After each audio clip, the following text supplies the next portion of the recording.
This segment of Delmarva Life is brought to you by Community Behavioral Health. It truly is one of the most wonderful times of the year for many people. It's easy for them to feel the joy, the magic, the love that the holiday season seems to bring. But for others, this time of year isn't always jolly for whatever reason. It's tough. Many factors can come into play for a person who is struggling to get through these months when they feel anything but joy inside. Here to provide some insight on that is Dr. Suni Jani of Community Behavioral Health. And the first thing that we'd like to address is the depression, obviously. Yes. Yes. So there's kind of two types of depression we're talking about here. One kind is called seasonal affective disorder, which is a real biological condition and is most often associated with winter months when there's less sunlight outside.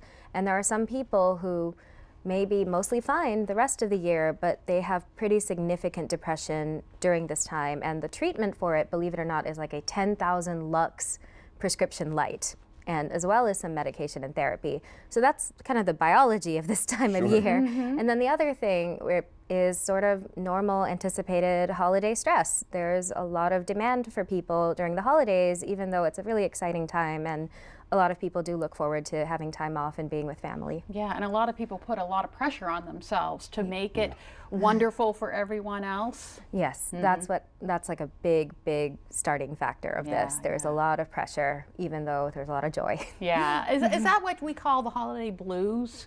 Yeah, that's pretty much an accurate term for it. It sounds paradoxical because the word holiday makes us all really excited, but then blues right after, you think, oh, what a bummer.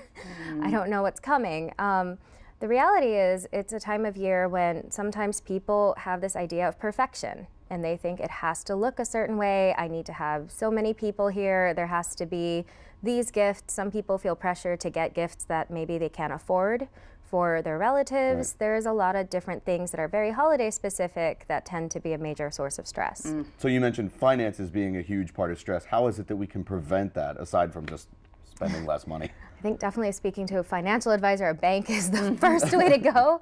But just like we deal with any trigger for our anxiety, sometimes it involves taking a step back and, reasoning with yourself. What is it that I have? What is it that I'm willing to do right now? And what do I know tends to cause me a lot of stress? So one of the most common things we hear about with finances and the holidays are people going, this isn't in my budget and I feel guilty. So sometimes there's emotions around it where people think I don't have the finances I should have for a perfect holiday. And sometimes it's about reframing that to realize the holiday season isn't about how much money you have. Right. Let's talk a little bit about some healthy behaviors we can engage in to try to reduce those triggers. Yeah, so another thing we know about the holidays, it is our time of excess. And a lot of people do look forward to it, but we also know for some people it can hit them harder than others. So if you feel a little bit pressured to drink at a holiday party, but I don't do so well beyond a certain limit, be aware of your limits. Go into it well rested. I know online shopping makes it so that we can be up all night and keep going, but a lot of good sleep and having good sleep hygiene is an important part of getting through this time.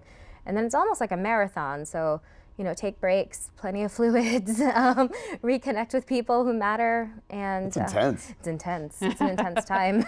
So if we notice a family member who has some sort of a couple of depressive traits, what should we do as loved ones? You, believe it or not, because you're their loved ones, you get to have the first pass to speak with them and go, hey, I know you, and I notice you're not seeming like yourself.